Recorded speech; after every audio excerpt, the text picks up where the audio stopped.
В рамках федеральной программы «Большие гастроли» на сцене Чувашского театра оперы и балета выступит труппа театра классического балета Натальи Касаткиной и Владимира Василева. Артисты покажут 4 спектакля в рамках всероссийского тура, приуроченного к юбилею легендарной балерины и художественного руководителя театра Натальи Касаткиной. Лауреат Госпремии СССР, народная артистка России, сама приедет в столицу республики и торжественно откроет гастроли в честь своего 85-летия. Это колоссальное событие, потому что Наталья Дмитриевна – это один из последний из могикан, вот так можно даже выразиться, один из столпов советского хореографического искусства.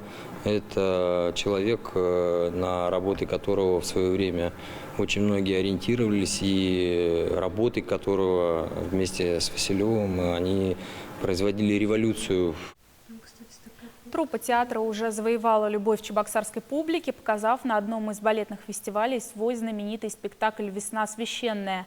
В этот раз коллектив покажет «Щелкунчика», «Дон Кихота», «Копелию» в уникальной авторской редакции Василева и Касаткиной.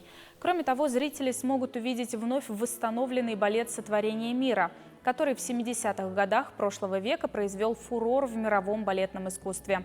Он был поставлен в Мариинском театре. Одну из главных партий танцевал Михаил Барышников. Гастроли Московского театра Василева и Касаткиной пройдут в Чувашском театре оперы и балета с 18 по 20 октября.